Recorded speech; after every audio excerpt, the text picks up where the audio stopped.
Hindu code bill पर इससे पहले के दो वीडियो में आपने देखा कि सदियों से शोषित पीड़ित महिलाओं को झूठे आदर्शों और रीति रिवाजों और परंपराओं के नकली आभूषणों से लाद दिया गया था। उन्हें उससे मुक्ति दिलाने के लिए हिंदू कोड बिल की बाबा साहब ने जी तोड़ वकालत की, जिसमें विवाह संबंधी, तालाक संबंधी, उत्तराधिकार संबंधी, गोद लेने संबंधी और पिता की पैतृक संपत्ति में बराबरी के हक के लिए विधियां बनाई गई थी, जिसका फायदा हम महिलाओं को परोक्ष अपरोक्ष रूप में बहुत हुआ। वरना आज कितनी ही बहनों की दो चार तो सौतेली माएं होती, सौते भी होती और सौतेले भाई बहन भी होते।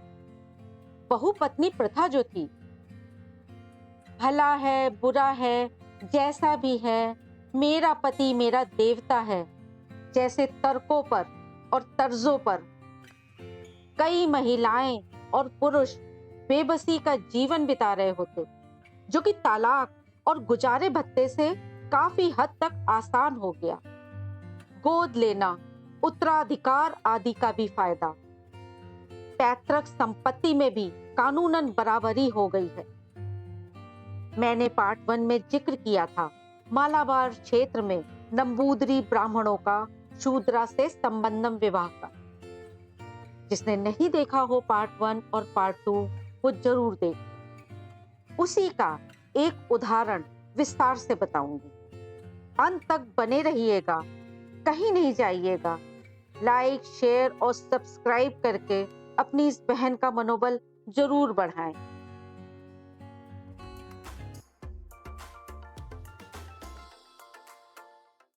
नमस्कार दोस्तों, डॉक्टर मूक नायिका में आप सबका स्वागत है, अभिनंदन है। यह उदाहरण है बाबा साहब की एक प्रसिद्ध पुस्तक गांधी और कांग्रेस ने अछूतों के लिए क्या किया में लिखे कुछ अंश का।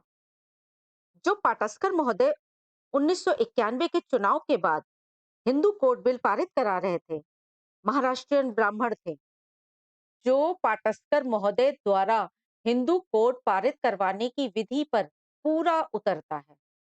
उदाहरण यह है कि महाराज जमूरन के समय मालाबार में नंबूदरी ब्राह्मणों का बड़ा पुत्र, जो नंबूदरी कन्या के साथ धार्मिक या कल्याणम विवाह करता था, किंतु उसके दूसरे छोटे भाई नायरो शूद्रों की लड़कियों से संबंधम नामक विवाह करते थे, और ऐसी लड़की सदैव अपने मातृ कुल में ही रहती थी। नंबूदरी ब्राह्मण पति उसे अपने पितृ कुल में नहीं ले जा सकता था, क्योंकि वह शूद्र कुल से उत्पन्न थी। ना ही वह ब्राह्मण पति उस लड़की के घर वालों के बर्तनों में खाना पीना कर सकता था।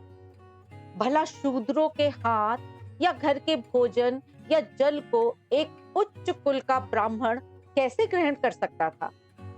हाँ, उस नायर लड़की से जिससे उसका संबंधम विवाह हुआ है, मैथुन या संभोग करने के लिए रात के अंधेरे में उसके घर में चोरों की भांति घुस जाता था, ताकि शेष लोगों को उसके इस प्रकार के मेल जोल का खुलकर पता न चल सके। एक रात ऐसे एक नंबूदरी ब्राह्मण को, जब वह रात को अपनी उस संबंधम पत्नी से काम तृप्ति करने के लिए रात गुजार रहा था, तो उसे बहुत जोरों की प्यास लगी। किंतु वह धर्म संकट के चक्कर में उस शूद्र पत्नी के बर्तनों में पानी नहीं पी सकता था, क्योंकि एक ब्राह्मण अपना धर्म भ्रष्ट कैसे कर सकता था।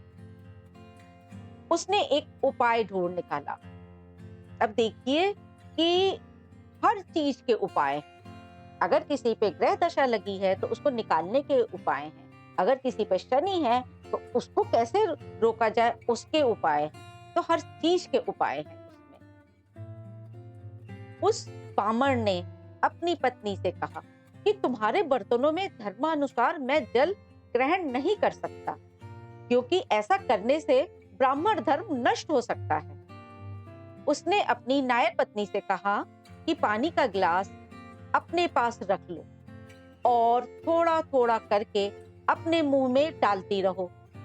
मैं तुम्हारे मुंह से मुंह लगाकर वह तुम्हारा झूठा पानी पी पी कर अपनी प्यास बुझा लूंगा। उसने ऐसा ही किया और अपनी प्यास भी शांत कर ली और अपने ब्राह्मण धर्म पर भी आंच नहीं आने दी। अब देखिए कि इसी तरह गाय के गोबर से, गाय के मूत्र से शुद्धिकरण होता था। आज भी ऐसा होता है। इसी उदाहरण से मिलती जुलती बात पाटस्कर मंत्री महोदय की थी।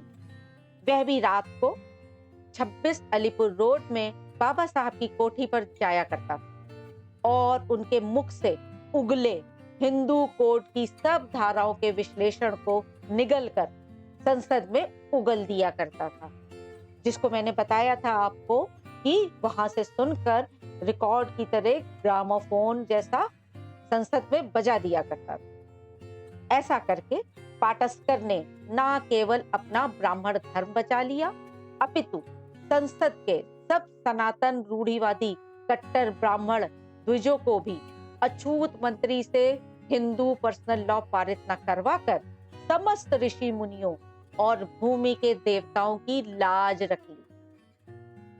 पाठकों को यह बताने की जरूरत नहीं कि ब्राह्मणों के धर्म में कितना दंभ और फरेब का मिश्रण है। तो देखा आपने दोस्तों, रूढ़ी परंपरा को बचाने के लिए किसी भी हद तक जाया जा सकता है। जो औरत दिन के उजाले में अछूत होती है, वो रात के अंधेरे में सछूत बन जाती है। उसके मुंह का उगला पानी भी धर्म परायण हो जाता है। कितना हद दर्जे का वाहियातपन है इस धर्म का। काम वासना को तृप्त करने के लिए कितने तिकड़म। तो दोस्तों, ये वीडियो इसी छदम मानसिकता को उजागर करने के लिए बनाया। फिर मिलेंगे अगले वीडियो में। जाने से पहले अगर सब्सक्राइब नहीं किया है तो लाइक सब्सक्राइब जरूर कर दें और लोगों को भी शेयर करें। धन्यवाद। अपना ख्याल रखना।